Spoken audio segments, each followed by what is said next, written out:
Greetings, dear ones. I'm Cryon of Magnetic Service.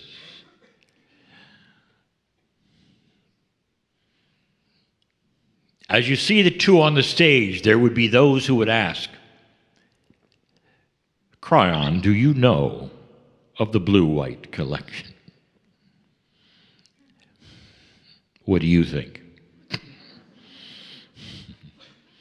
The collective is more than you think. It's a name. So you will know there's a group. There's colors that correspond with a teaching. We stand side by side with those from the stars, the entities that perhaps are angelic, with the same message for humanity. And we do it differently because the human beings that get selected to deliver the message have different personalities, different backgrounds, and we use their specialties. It is the end of a 2-day conference, and these will be the last words in channel, in transmission, given to you now. And so what I wish to do is something I have not done for some time. I would like to give you a parable. I am known for giving parables of woe. Now, woe is not a man or a woman, and I will talk about woe, and I will have his pronoun a man. Woe is a woe man.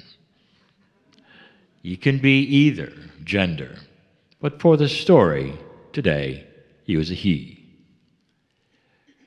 This is the story that paints a picture for all of you, and there is a reason why I have selected this. Sometimes stories will be remembered even further than facts and figures and things that I would normally say. This is a story of woe and his demons of choice.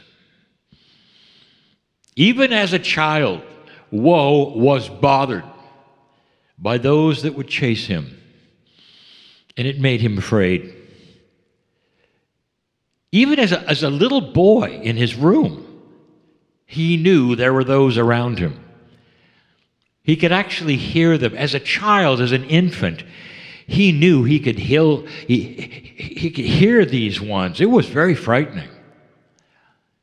Thankfully for him, as he got older, the sounds went away, but he could tell they were there.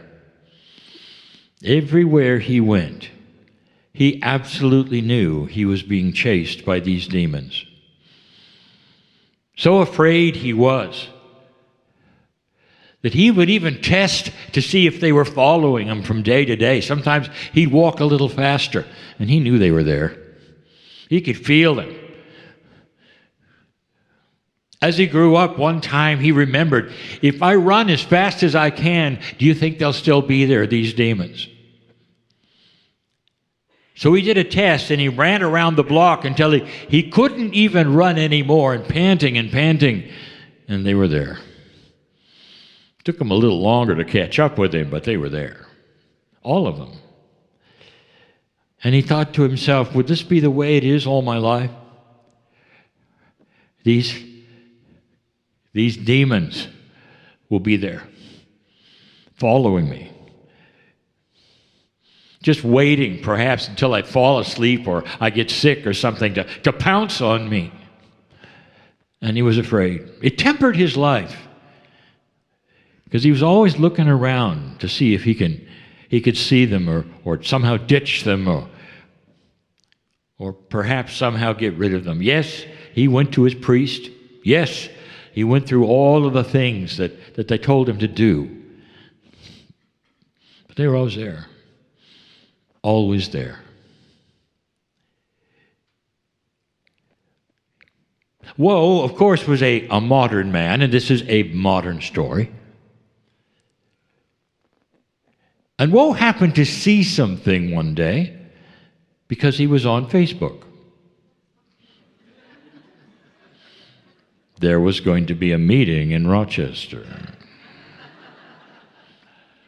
He knew nothing about it, but it felt very good. There was going to be the professor there who was going to describe how these structures work within him. Maybe the professor would be able to answer about the demons. That there was going to be someone else there, a man who talks to an entity on the other side of the veil. The entity sounded just like spray paint. Krylon.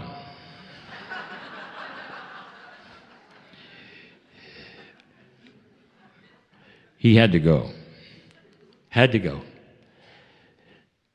And so he slowly made his way, got his ticket, and he went to that city. It was a first for him. He had tried everything. But he thought to himself, these feel like angelic beings, and from the stars they must have messages that will tell him, give him some hope.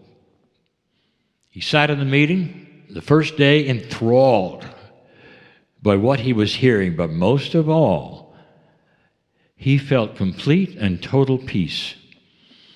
He didn't think the demons were there. They couldn't be there. There was too much light. He learned about that there was so much light around him with those that were attending the meeting that they probably chased the demons away completely.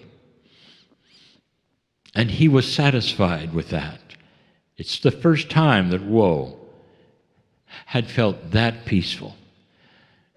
He remembers the time in his life that was awful, when he was so sad that had a tragedy occur. And he'd climbed into the closet at that point saying, this is where I'll get peace. They can't be in here. The closet's too small. He got in the closet and he wept by himself at the sadness he was feeling in that situation. And he stayed there for a long time. Much to his chagrin, they were there. All the demons were there. In fact, they were making stupid noises just to frighten him, make him feel worse than he was feeling.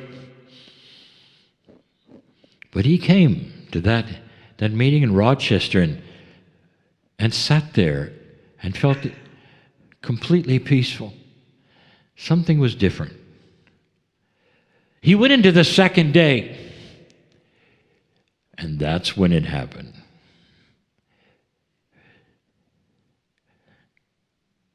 The man who channeled the entity who sounded like spray paint, he went and took him to the Circle of 12. But he didn't go where all of the rest of the attendees went. He went to his own Circle of 12, his own soul experience. He fell into the portal and had one of his own, guided indeed by Cryon, but it was his own experience. He went across the bridge. He knew that this was the place where he would be safe from any demons to follow him ever, and he was right. He went over to his soul like so many in the meetings did, and he went onto that stage and sat in that chair. And he thought to himself, if I could only stay here, I would be free completely.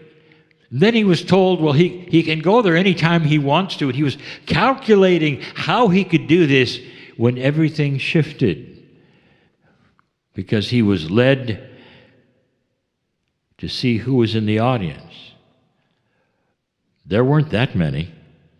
Unlike the rest of the group who had talked about a full audience, and that he was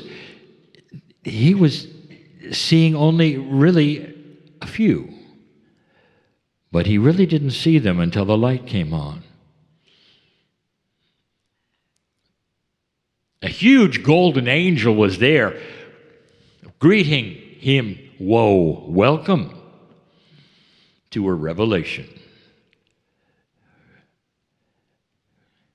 And the light came on, and the golden one said, let me introduce you to the demons. And there they were, all sitting together. And he said, I don't believe that. How could, first of all, how could they be demons? They're small. Demons are huge.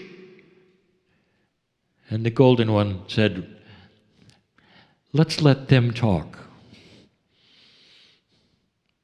It seems like there was about 30 or 40. And one of them stood up and said, well, we are what they loosely call your entourage. Every single one of us is of angelic form. And Woe said, an entourage? I was never told about an entourage. And you can't be angels. You're too small. Why would you be so small? And the one looked at him and said, we love you so much. Woe, we're small so you'll know we're safe. So that if you ever caught a glimpse of us, and sometimes humans do, that we would not frighten you because we love you. Woe. And the spokesman for all of those little angelic beings that were the entourage spoke to him and explains that, Woe, why did you walk so fast? Don't you understand that we have a hard time keeping up? And then when you ran so fast, we don't know whether we could ever find you. And we did. We chased you, and kept up with you, and were we winded. And then Woe, finally, we thought we had a chance in the day that you climbed into the closet. And we know you felt so bad. We were with you. You know, we felt everything you felt. We're your entourage. We're there for help and guidance and all that. You climbed into the closet and you wept, and we wept with you. Every single one of us was crying. I'm sorry we made so much noise that day and frightened you. Woe was taking all this in. And then the spokesman said, why did you think we were negative? Why were we demons to you? And Woe said, well, when I was a little boy, that's what I was told. I had to be afraid of those in the dark that I couldn't see, and they were after me, and all of these things that so many humans told me when I was little. They never told me I had an entourage. They never told me that there were angels that would accompany me through life that loved me. And then the spokesman said, I want you to take a look at who we are. Take a look. And Woe started looking in and saw that at least 3 of them had little bags of gold. There was one with a giant compass that he carried around. And Woe said, what is this? What? These look like toys. And the chief one said, Woe, these are the metaphors that you will see within us of what we're there for. We're there to turn on the light in the dark. We're there to help you find the abundance that you were after, to turn left and turn right. The guide with the compass, this is the one to help you to know where to go next. The intuition, one is back there, always wanted to be. He's yelling at you, and you never heard him to turn right and turn left. There was another one, and all he wanted to do was hold your hand. We're specialists, all of us, he said. And all of us have something in common. We love you. And Woe said, why didn't you ever tell me?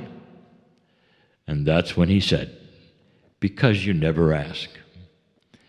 Because you never recognize this.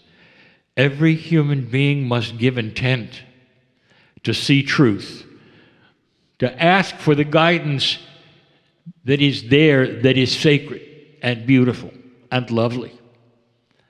Woe started weeping right there on the stage, and he said, and when I go back across the bridge to live out my life, what happens then? And that's when they all stood and applauded. And they said, now is the time. Will you give intent, Woe, to be with us and let us be with you? in the way that was designed.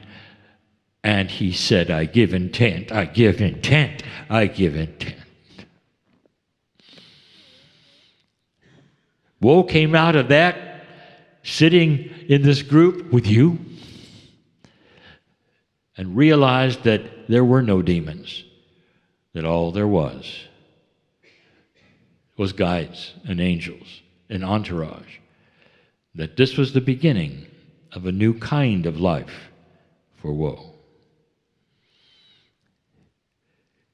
This is the parable of woe and the demons of choice. The demons of choice because he chose to see them as demons.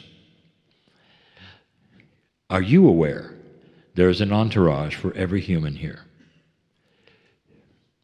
It's similar, but unique to each of you. That's really the message.